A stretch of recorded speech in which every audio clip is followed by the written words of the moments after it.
Read അലൗഡിന് 90 out of 90 മേടിക്കാൻ pace formula use ചെയ്യാം. എന്താണ് പേസ് ഫോർമുല? റീഡ് അലൗഡിന് 2-3 വാചകങ്ങളുള്ള സെൻറ്റൻസ് നിങ്ങളുടെ സ്ക്രീനിൽ കാണുമ്പോൾ നിങ്ങൾ ശ്രദ്ധിക്കേണ്ട ഒന്നാമത്തെ കാര്യം എന്ന് പറയുന്നത് പ്രൊനൗൺസ് ക്ലിയർലി. നിങ്ങളുടെ മുന്നിലുള്ള വാചകങ്ങൾ പ്രൊനൗൺസിയേഷൻ മിസ്റ്റേക്സ് ഇല്ലാതെ വായിക്കാൻ നിങ്ങൾ പ്രത്യേകം ശ്രദ്ധിക്കണം. ഒരു പരിധിക്ക് മേളിൽ നിങ്ങൾ ഉച്ചാരണ പിശകുകൾ ഉണ്ടാക്കിയാൽ തീർച്ചയായിട്ടും അത് നിങ്ങളുടെ മാർക്കിനെ ബാധിക്കും. രണ്ടാമത്തെ കാര്യം അവോയ്ഡ് ഹെസിറ്റേഷൻസ്.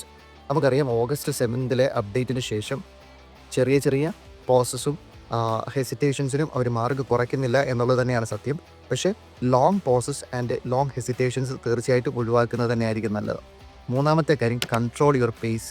നമ്മൾ വായിക്കുമ്പോൾ ഒരു നാച്ചുറൽ കോൺവെർസേഷണൽ പേസ് ഉണ്ടായിരിക്കണം. അല്ലാതെ നമ്മൾ ഒരുപാട് സ്പീഡും ആകരുത്, ഒരുപാട് സ്ലോയും ആകരുത്. Not too fast, not too slow എന്നാണ് അവർ പറയുന്നത്. ഒരുപാട് ഫാസ്റ്റ് ആയാൽ മിസ്പ്രൊനൗൺസിയേഷൻ, ഉച്ചാരണ പിശകുകൾ ഉണ്ടാകാം. ഒരുപാട് സ്ലോ ആയാൽ അങ്ങ് റോബോട്ടിക്കുമായി പോകാനുള്ള സാധ്യതയുണ്ട്. അപ്പോൾ നിങ്ങളത് തീർച്ചയായിട്ടും ശ്രദ്ധിച്ചിരിക്കണം. നാലാമത്തെ കാര്യമാണ് എംഫസിസ് കീവേഡ്സ് എന്ന് പറയും. ചില വാചകങ്ങളിൽ ചില വാക്കുകൾക്ക് ഒരു പൊടിക്ക് എംഫസിസ് കൊടുത്തിട്ട് വേണം നമ്മൾ പറയാനായിട്ട് ശ്രദ്ധിക്കാനായിട്ട്.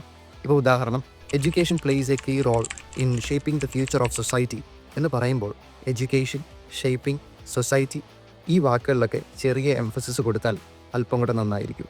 ഈ കാര്യങ്ങൾ നിങ്ങൾ പ്രത്യേകം ശ്രദ്ധിക്കുക. അതിനനുസരിച്ച് നിങ്ങൾ പ്രാക്ടീസ് ചെയ്യാൻ ശ്രമിക്കുക. തീർച്ചയായിട്ടും റീഡ് അലൗഡിന് ഫുൾ മാർക്ക് മേടിക്കാൻ നിങ്ങൾക്ക് സാധിക്കും.